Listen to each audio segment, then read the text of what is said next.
Assalamualaikum warahmatullahi wabarakatuh. Halo guys, kembali lagi bersama kita di channel kami, yaitu channel saya sendiri, yaitu channel Maslahatul Hidayah. Langsung saja kita akan belajar tentang ilmu balaghah yang sudah saya jelaskan di PPT pada video saya yang satunya. Ingat ya, sebelum itu jangan lupa like, comment, and subscribe di bawah ini, karena subscribe itu gratis. Langsung saja kita belajar tentang ilmu balaghah pada bab ilmu bayan yang bagian tasbih. Jadi pada subbab sebelumnya kita sudah membahas tentang tasbih pada bab hissi akli, kemudian mufrad dan murakkab. Pada subbab kali ini kita akan belajar tentang pembagian tasbih dari segi bilangan, dari segi wajah syibih, dan kemudian dari segi adatut tasbih. Dalam segi bilangan terbagi menjadi 4, yaitu tasbih malfuf, tasbih mafruk, tasbih malfuf, tasbih mafruk, tasbih tasbiyah, kemudian tasbih jamak. Untuk itu simak teman-teman, check it out. Halo guys, kita ketemu lagi di channel YouTube Maslahatul Hidayah. Kita akan belajar lagi tentang pembelajaran tentang tasbih yang terbagi menjadi 4 tadi, yaitu tasbih malfuf, tasbih mafruk, tasbih tasbiyah, dan tasbih jamak. Tasbih malfuf itu merupakan mengumpulkan beberapa musyabbah kemudian disambung dengan musyabbah bih. Jadi tidak hanya seperti contoh yang sebelumnya yang musyabbahnya cuma satu, kemudian ada tasbih, kemudian musyabbah bih, kemudian tasbih jamak. Tidak seperti itu. Di sini ada musyabbah, kemudian musyabbah, kemudian musyabbah, baru ada tasbih, kemudian musyabbah bih, lalu lanjut wajh syabbah.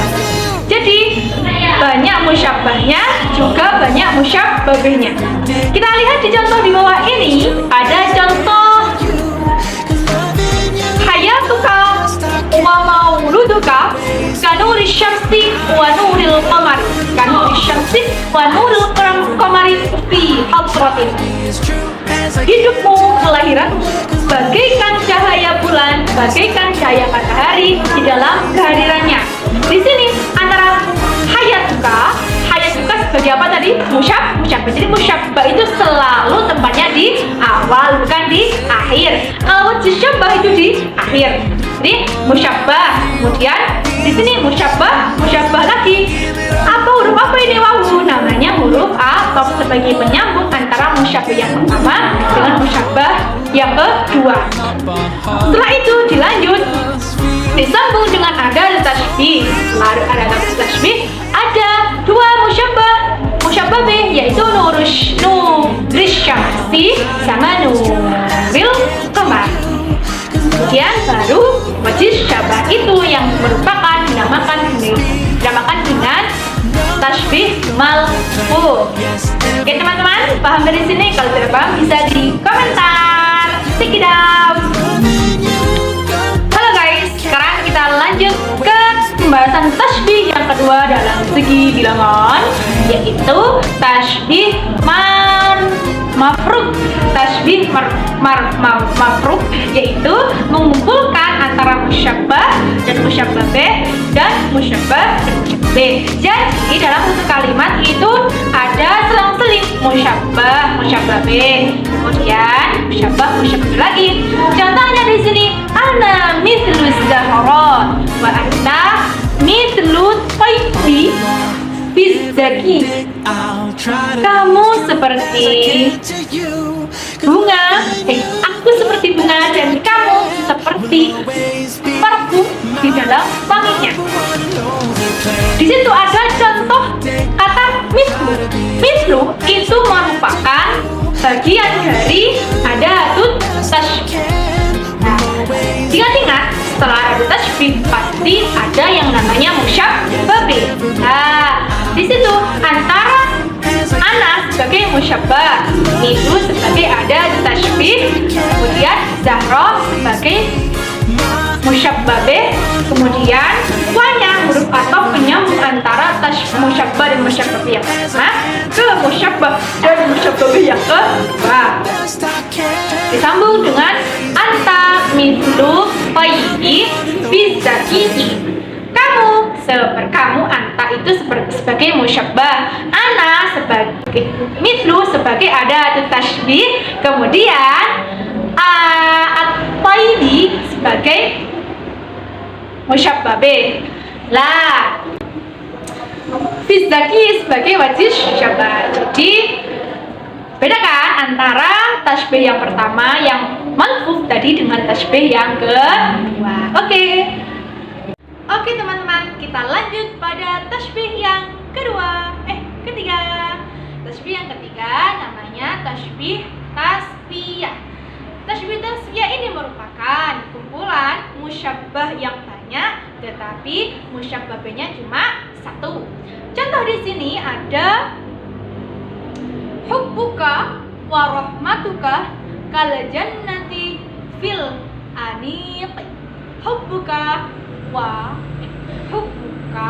rahmatuka kal jannati fil aniq. Cintamu dan kasih sayangmu seperti surga. Hubbuka wa rahmatuka kal jannati fil aniq. Cintamu dan kasih sayangmu bagaikan surga di dalam keelokannya. Jadi di situ ada hubbuka, rahmatuka, itu merupakan musyabbah. Kemudian disambung dengan ka, yaitu sebagai ada tasbih, dan jannah sebagai musyabbah bih, fil aniqi sebagai wajib syabah. Bisa dilihat bahwasanya musyabbahnya itu lebih dari satu.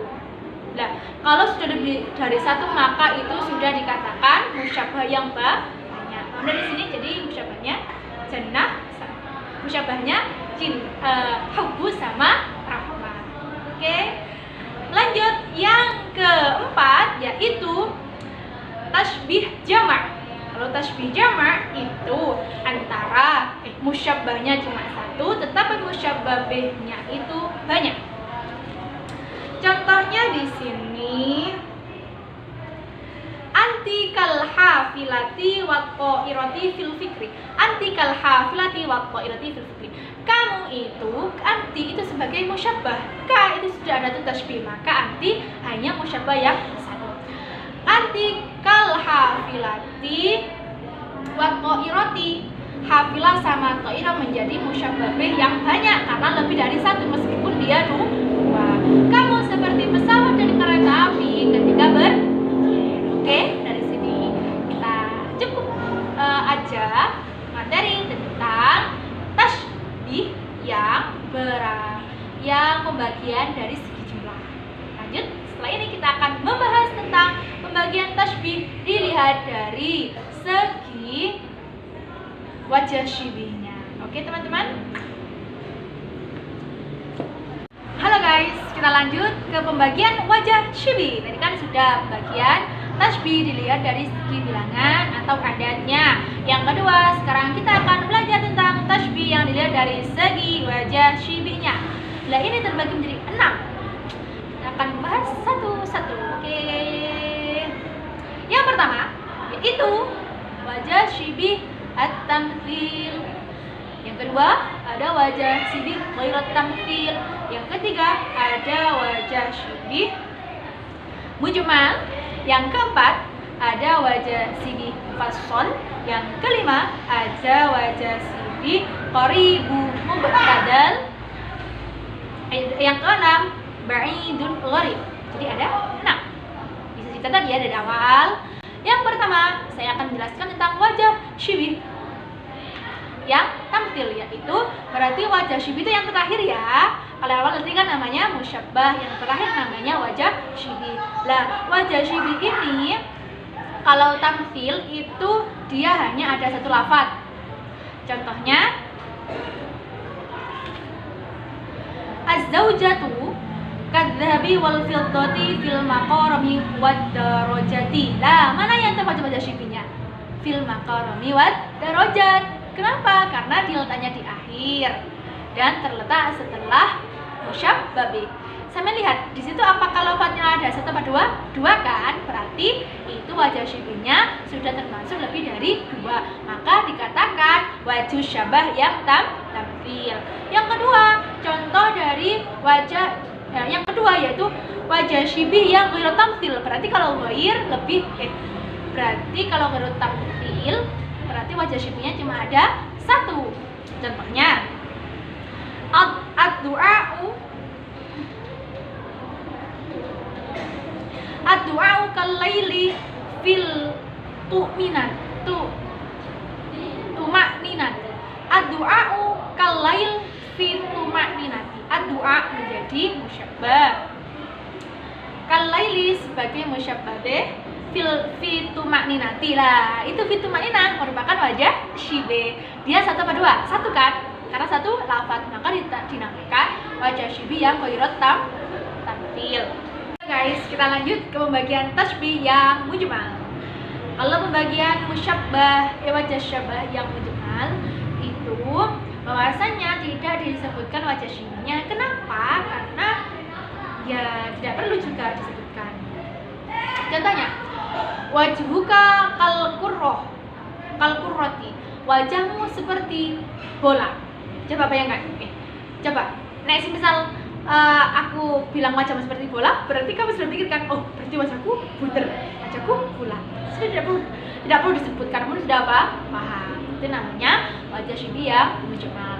Yang keempat yaitu wajah syibih yang mufassal. Kalau wajah syibih yang mufassal yaitu wajah syibihnya disebutkan. Seperti halnya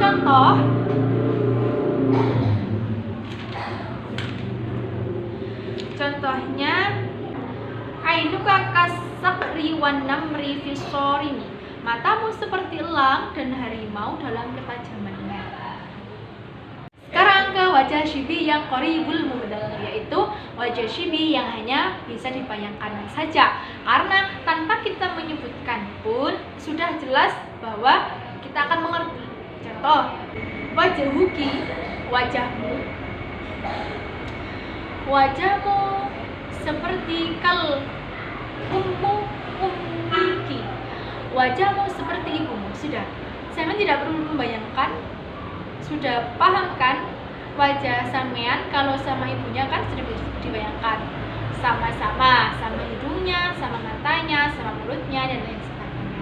Terus yang wajah syibih yang keenam yaitu wajah syibih yang ba'idun gharib, yang tidak bisa dibayangkan. Tidak bisa dibayangkan. Contohnya, buka mithlun nari fil wujudi, buka finari fil wajuka kan nari fil wujud. Wajahmu seperti neraka dalam kemarahan. Jadi wajahmu naik muring sama neraka. Kalau neraka kan berapi-api, yang berapinya kan panas. Saking marahnya sama manusia. Kan kita juga nggak pernah tahu bagaimana neraka itu memperlakukan kita dan bagaimana panasnya kan nggak tahu. Sakingnya seperti itu kita hanya bisa membayangkan saja. Saking jauhnya itu namanya wajah syibih yang ba'id qarib. Halo guys, kita lanjut ke pembahasan yang terakhir setelah kita menghela nafas lebih panjang ya. Tapi kita harus tetap semangat. Oke, lanjut ke pembagian dua ujung tasbih atau musyabbah dan musyabbah dilihat dari segi adatut tasbih. Nah, adatut tasbih itu yang tadi, yang huruf-hurufnya tadi. Nah, adatut tasbih itu ada 3. Ada yang berupa huruf, ada yang berupa isim, ada yang berupa fiil. Di sini ada contoh yang ada adatut tasbih yang berupa huruf, ada kana sama anna. Yang saya lingkari di sini itu namanya adatut tasbih. Jadi adatut tasbih itu tidak melulu dengan huruf saja, bisa juga menggunakan isim. Kalau kana syaratnya dia harus terletak di awal. Gitu. Terus yang kedua ada wajah syibih yang berupa isim. Isimnya ada berapa? 3, yaitu wajah isim mithlun, ada isim syibhun, ada isim muhakatun. Mithlun itu isim. Kalau isim ketemu isim, ingat namanya susunan idhofah. Contohnya bisa dilihat ya. Bisa dilihat mana yang termasuk dari huruf antara mithlun dan doktoril jami'i itu merupakan susunan idhofah. Meskipun mithlun menjadi adat tasybih, tapi posisinya dia menjadi isim. Maka ketika dia bertemu doktor, tetap susunannya menjadi susunan idhofah. Begitu juga dengan syibun, begitu juga dengan muhakatun. Oke. Itu merupakan semuanya merupakan susunan dari jumlah ismi yang awal menjadi mubtada. Setelah itu pas bertepatan pada adat tasybihnya itu menjadi khobar. Kemudian ada adat tasybih yang berupa fiil, ada 3, yakni yumathilu, yuhaki, dan yusyabah. Nah, di sini ada contohnya. Karena itu fiil, maka adat tasybihnya itu menyimpan fa'il. Fa'ilnya yaitu yang berupa musyabbahnya. Yang berupa musyabbahnya. Contohnya di situ Muhammadun yumathilul ulama fi sholihin. Muhammadun utawi Muhammad iku yumathilu, kan tidak ada tasybih tapi dia fi'il, maka dia tetap memiliki bertanggung jawab, memiliki fa'il. Muhammadun utawi Muhammad iku yumathilu, menyerupai sapa Muhammad al-ulama fi sholihin, dalam kesholihan. Muhammad menyerupai ulama dalam kesholihannya. Begitu juga buat kedudukan yuhaki dan yusyabahu, sama halnya dengan kedudukan yumathilu. Oke, dari sini barangkali ada yang ditanyakan, bisa teman-teman tulis di kolom komentar, nanti akan aku jawab ya. Tetap stay tune dengan apa yang akan saya tampilkan kepada teman-teman, dan doakan channel YouTube saya bisa dengan baik. Setiap minggu akan saya share apa yang sudah saya ketahui di sini. Oke teman-teman, itu sih tadi saya, kalau lebihnya mohon dimaafkan. Lahirul kalam, ihdinas siratal mustaqim. Wassalamualaikum warahmatullahi wabarakatuh. Dadah.